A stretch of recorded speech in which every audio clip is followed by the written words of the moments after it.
നമസ്കാരം കൂട്ടുകാരെ, വെസ്റ്റേൺ നാടൻ റെസിപ്പിയിലേക്ക് എല്ലാവർക്കും സ്വാഗതം. നോയമ്പിൻ്റെ സമയത്ത് ഇറച്ചിയുടെ രുചിയിൽ ഇറച്ചിയില്ലാതെ ഒരു കറി വെക്കുന്നത് എങ്ങനെയാണെന്ന് നോക്കാം. 3 ടീസ്പൂൺ വെളിച്ചെണ്ണ ചൂടാക്കുക.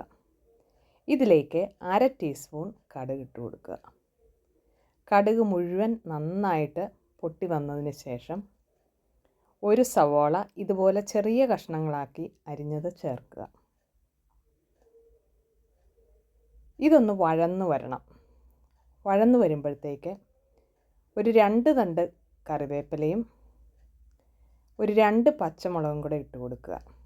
വീണ്ടും ഒന്നുകൂടി ഒന്ന് വഴറ്റിയെടുക്കുക. നോയമ്പിൻ്റെ സമയത്ത് എൻ്റെ സ്വന്തം വീട്ടിൽ എൻ്റെ വല്യമ്മച്ചി ഉണ്ടാക്കി തരുന്ന ഒരു കറിയായിരുന്നു ഇത്. ഇവിടെ ഇപ്പോൾ സവോള വഴന്നു വന്നിട്ടുണ്ട്. അതിലേക്ക് 2 മീഡിയം സൈസ് പൊട്ടറ്റോ ഇതുപോലെ കഷ്ണങ്ങളാക്കി അരിഞ്ഞ് അതും കൂടെ ഇട്ട് കൊടുക്കുക. ഒരു 2 മിനിറ്റ് അതും കൂടി ഒന്നിട്ട് വഴറ്റിയെടുക്കുക. ഹീറ്റ് ഒരു മീഡിയം ഇതിലേക്കാക്കുക. ആവശ്യത്തിന് ഉപ്പും കൂടെ ചേർക്കുക. ഒന്നും കൂടെ നല്ലതായിട്ട് ഇളക്കിയെടുക്കുക. ഇതിലേക്ക് 1/2 ടീസ്പൂൺ മഞ്ഞൾപ്പൊടി, 2 ടീസ്പൂൺ മുളക് പൊടി, 2 ടീസ്പൂൺ മല്ലിപ്പൊടി. തീ ഏറ്റവും ലോവിലേക്കാക്കുക. ഈ മസാലകളുടെയൊക്കെ പച്ചമണം മാറുന്നത് വരെ ഒന്ന് നല്ലതായിട്ട് ഇളക്കി ആ പച്ചമണം പോകുന്നത് വരെ ഇളക്കിയെടുക്കുക. ഇവിടെ എണ്ണ കൂടുതൽ വേണ്ടവർക്ക് ഉപയോഗിക്കാം. കുറച്ചെണ്ണ ഹെൽത്തി ആയിട്ടുള്ള കറി. ഇത് തീ ലോ ഹീറ്റിലായതുകൊണ്ട് ഒരിക്കലും മസാലകൾ കരിഞ്ഞു പോകത്തില്ല.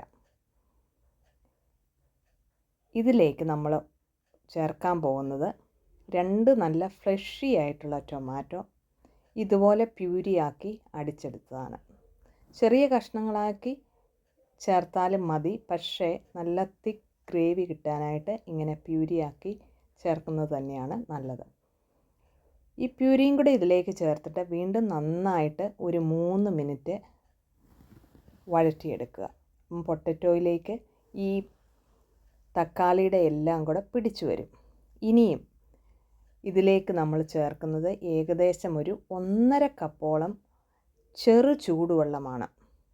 അത് പൊട്ടറ്റോയുടെ വേവ് അനുസരിച്ച്, ഇവിടെ പെട്ടെന്ന് വേകുന്ന പൊട്ടറ്റോ ആണ്, അതുകൊണ്ടാണ് 1 കപ്പ് ചൂടുവെള്ളം ചേർത്തിരിക്കുന്നത്. പച്ചവെള്ളം ഒരിക്കലും വഴറ്റിയ പൊട്ടറ്റോയിലേക്ക് ചേർക്കരുത്. വെള്ളം കൂടെ ചേർത്ത് വെച്ചതിന് ശേഷം ഇത് അടച്ചു വെച്ച് ഒന്ന് വേവിച്ചെടുക്കാം. വീഡിയോ കാണുന്നവർ ഇതിഷ്ടപ്പെട്ട റെസിപ്പിയാണെങ്കിൽ ഒരു ലൈക്ക് തരാൻ മറക്കരുത്. ആദ്യമായിട്ട് കാണുന്ന കൂട്ടുകാർ ഒന്ന് സബ്സ്ക്രൈബ് ചെയ്ത് സപ്പോർട്ട് ചെയ്യുകയും ചെയ്യണം. ഇത് ഇടയ്ക്കിടയ്ക്കൊന്ന് ഇളക്കി കൊടുക്കുക. എന്നിട്ട് ഈ ചാറ് നല്ലതായിട്ട് പറ്റി വരണം. ആ കുറുകി വരുന്ന സമയത്ത് 2 കപ്പ് മുരിങ്ങയിലയും കൂടെ ചേർക്കുക. നല്ല ഫ്രഷായിട്ടുള്ള മുരിങ്ങയിലയും കൂടെ ചേർക്കുക. വീണ്ടും ഒരു 5 മിനിറ്റ് കൂടെ അടച്ചു വെക്കുക. ഇപ്പോൾ ഈ മുരിങ്ങയില വെന്തിട്ടുണ്ട്. ഇത് നന്നായിട്ടൊന്ന് ഇളക്കിയെടുക്കാം. ഇനിയും ഇതിലേക്ക് ചേർക്കേണ്ടത് 1-ാം പാലാണ്. നല്ല കൊഴുത്ത തേങ്ങാപ്പാലാണ് ചേർക്കേണ്ടത്. ഞാനിവിടെ റെഡിമെയ്ഡ് വാങ്ങിക്കുന്ന തേങ്ങാപ്പൊടി ഡൈല്യൂട്ട് ചെയ്താണ് ചേർക്കുന്നത്. പക്ഷേ നല്ല കൊഴുത്ത പാല് ചേർത്തിട്ട് ഇത് നല്ലൊരു കുറുകിയ കറിയാണ്. ചപ്പാത്തിക്കും കൂട്ടാം, ചോറിനും കൂട്ടാം. ഇവിടെ ഇതെല്ലാം വെന്ത് വന്നിട്ടുണ്ട്. തീ ഏറ്റവും ലോയിലേക്കിടുക. തേങ്ങാപ്പാൽ ചേർത്ത് കഴിഞ്ഞതിന് ശേഷം ഒരിക്കലും തിളയ്ക്കാനായിട്ട് ഇടയാകരുത്. 1/2 കപ്പ് നല്ല കൊഴുത്ത തേങ്ങാപ്പാലൂടെ ചേർത്തിട്ടുണ്ട്. വീണ്ടും ആ തിളയ്ക്കുന്നതിന് മുമ്പായിട്ട് ഒന്ന് നല്ലതായിട്ട് ചൂടാക്കിയെടുക്കുക. ഒരു 10 മിനിറ്റ് റെസ്റ്റ് ചെയ്തതിന് ശേഷം ഉപയോഗിക്കുക. വളരെ രുചികരമായ കറിയാണ്. Thanks for watching. Signing off Shaina Thomas.